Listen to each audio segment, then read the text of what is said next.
Kayaknya ada yang salah deh sama gambar ini, ya nggak sih? Apa kamu bisa menebaknya?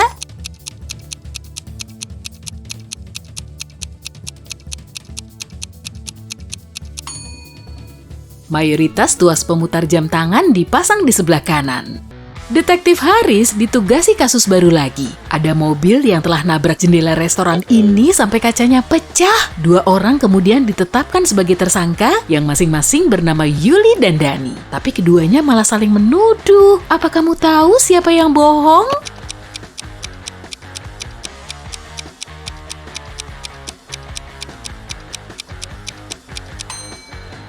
Pelakunya, Yuli. Jejak roda yang terlihat di lantai berasal dari mobilnya. Pada jam 9 pagi, Esa mendapat telepon dari temannya yang punya usaha moncer. Si pengusaha bilang dokumen super penting di kantornya telah hilang. Padahal di malam sebelumnya, dokumen itu masih ada di mejanya. Tapi sekarang sudah lenyap entah kemana. Esa segera datang ke lokasi untuk menginterogasi para karyawan. Kemudian, dia menetapkan 3 tersangka. Wawan bilang semalam dia pergi ke bioskop, Jelita makan malam bareng temennya, sedangkan Zaki mengunjungi galeri seni. Esa langsung tahu siapa yang berbohong. Apa kamu juga tahu pelakunya?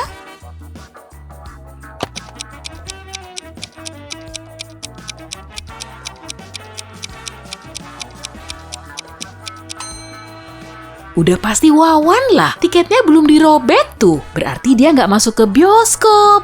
Amati sekelompok orang purba ini ya, siapa yang datang dari masa depan?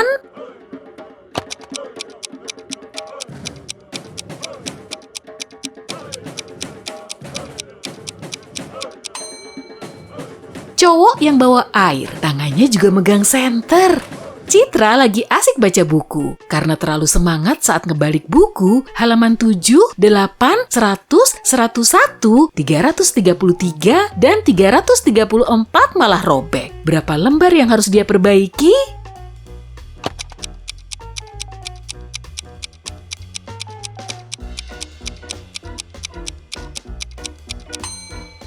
Cuma 4. Halaman 7 dan 8 serta 333 dan 334 berada dalam satu lembar, tapi halamannya beda.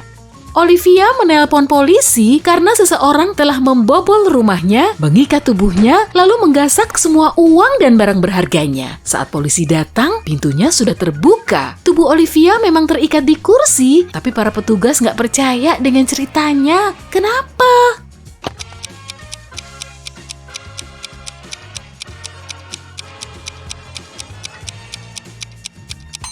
Tubuhnya kan terikat tali. Terus gimana tuh cara dia telepon polisi?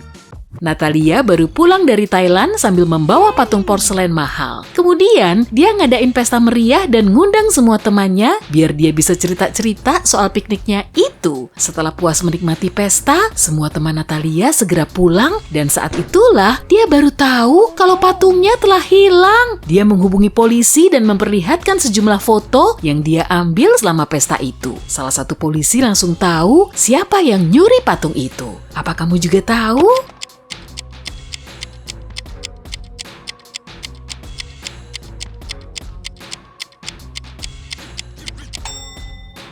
Pelakunya Erna. Dia ngumpetin patung itu di bawah topinya. Amati keempat susunan korek api ini ya. Pola mana yang kelihatan paling beda?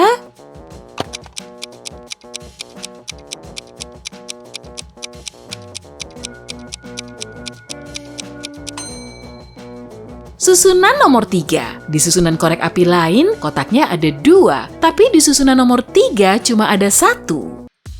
Saintis ini membutuhkan peserta sukarela di eksperimennya. Dan duo sahabat Tommy dan Okta lagi butuh uang. Setelah diyakinkan kalau eksperimennya aman, mereka bersedia menjadi peserta. Tapi si saintis malah menguji reaksi mereka terhadap berbagai racun. Setelah menjebak Tommy dan Okta di dalam laboratorium, si saintis memisahkan keduanya lalu mengurung mereka di ruangan yang berbeda. Jadi, Tommy dan Okta cuma bisa kabur kalau mereka bekerja sama. Tapi sayangnya, saintis itu sangat awas. Mereka nggak bisa saling ketemu. Salah satu dari mereka cuma bisa pakai kamar mandi di malam hari dan satunya lagi cuma di pagi hari. Tapi kemudian, kedua cowok itu berhasil lolos. Gimana caranya?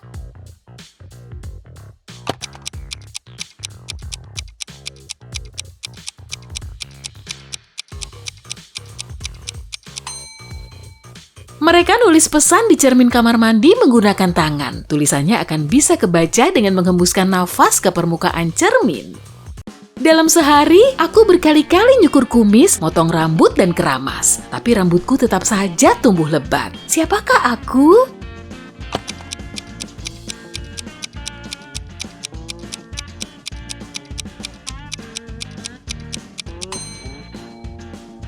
Tukang cukur.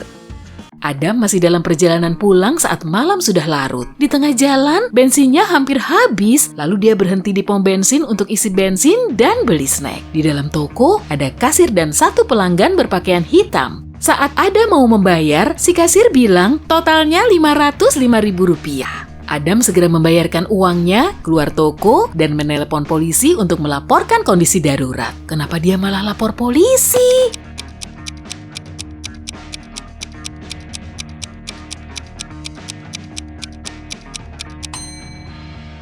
Di mesin kasir tertulis nominal Rp318.350. Tapi kasirnya bilang Rp505.000 yang sangat mirip dengan tulisan SOS. Coba deh amati emoji ini. Emang seberapa tajam sih penglihatanmu itu? Cari mbak-mbaknya ya.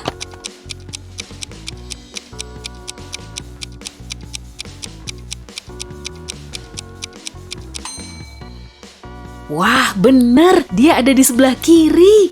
Apa kamu bisa nemu ke-6Y di gambar ini?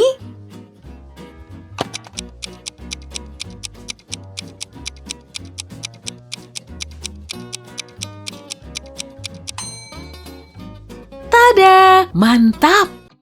Kamu mengambilnya, lalu membuang bagian luarnya. Setelah itu, kamu memasak bagian dalamnya. Kemudian kamu makan bagian luarnya dan membuang dalamnya. Apakah itu?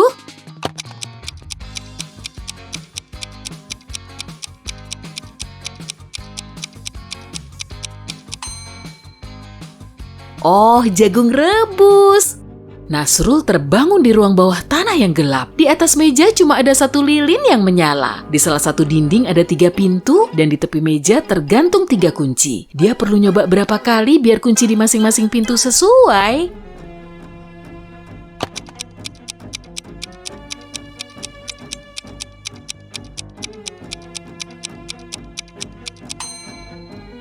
Maksimal 6 kali, 3 kali untuk kunci pertama, 2 kali untuk kunci kedua, dan 2 pintu yang tersisa. Cuma perlu nyoba 1 kali untuk kunci yang terakhir, tapi kalau Nasrul super hoki, dia bisa aja sih cuma perlu nyoba 3 kali.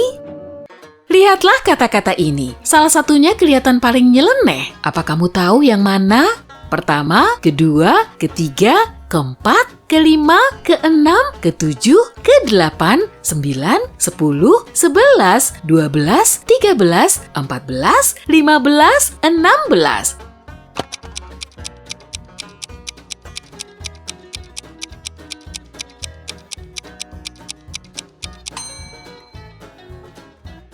Kata keempat harusnya ditulis keempat. Amati gambarnya baik-baik ya, memangnya apa yang salah?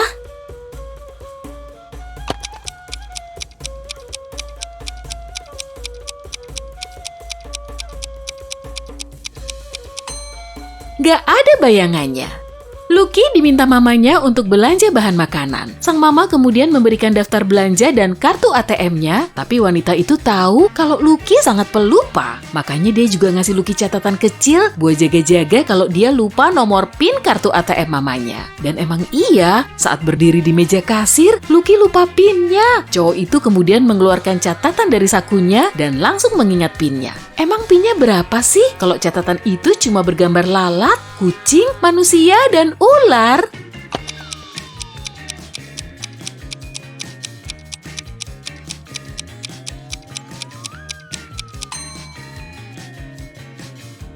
PIN-nya 6420.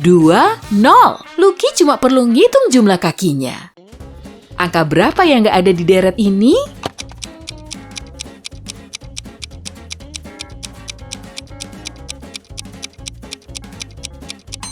78. Kalau deretan angka ini diputer, urutannya menjadi 86, 87, 88, 89, 90, dan 91. Sebuah bank di kota kecil kemalingan pada hari Senin saat salju turun. Polisi menetapkan 4 tersangka, tapi semuanya ngaku kalau mereka berada di rumah sepanjang hari. Kamu perlu mengamati rumah mereka agar bisa mencari tahu pembohongnya.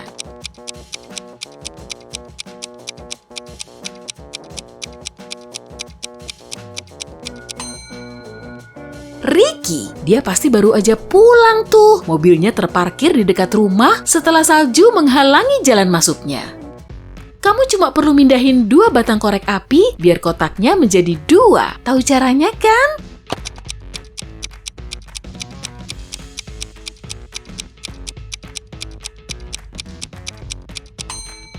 Gini caranya, langsung ngebentuk 2 kotak. Dari ke-4 jam ini, mana yang terlihat paling aneh?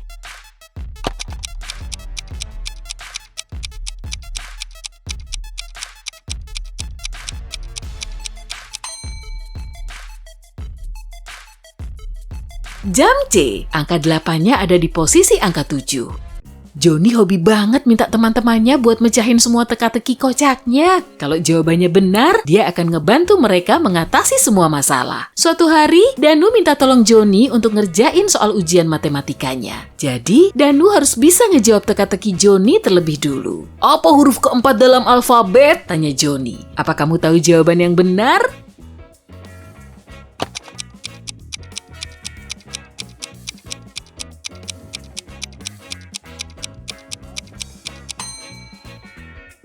Danu menjawab huruf A, dan dia memang benar.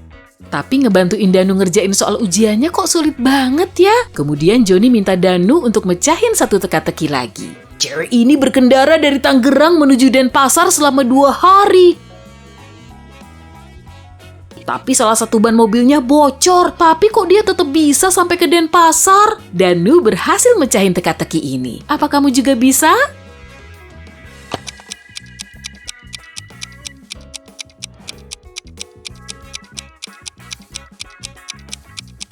Yang bocor ban serepnya.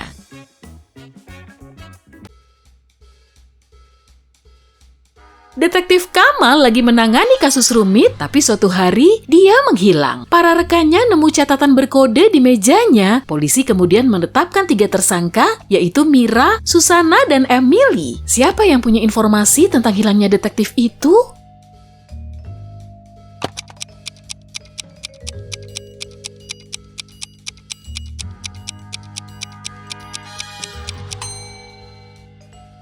Setelah beberapa saat, salah satu polisi itu berhasil memecahkan kodenya. D ditambah 1 sama dengan E, L ditambah 1 sama dengan M, dan seterusnya. Emily lah yang tahu keberadaan detektif Kamal.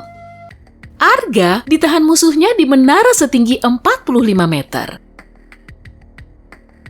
Teman-temannya berhasil ngirimin Arga gunting dan tali, tapi panjang tali itu cuma 23 meter. Meski begitu, Arga berhasil lolos dari menara itu. Rupanya dia telah memotong tali itu di tengahnya. Kok bisa gitu?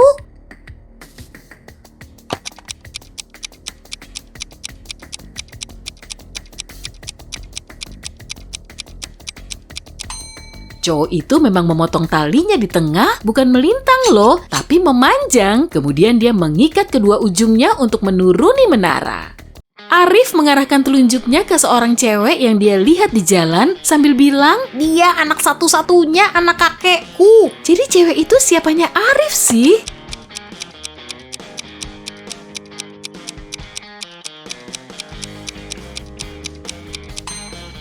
Dia adik Arif.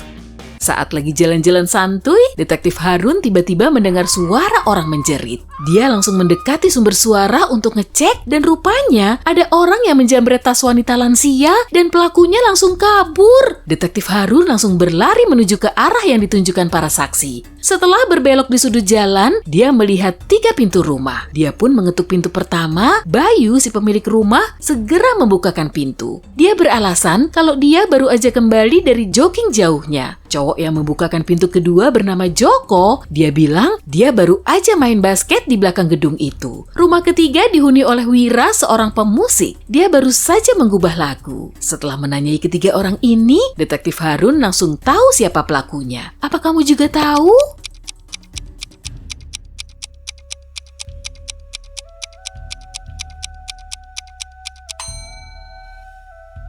ngakunya Joko. Dia ngakunya main basket, tapi kok bola yang dia pegang malah bola sepak?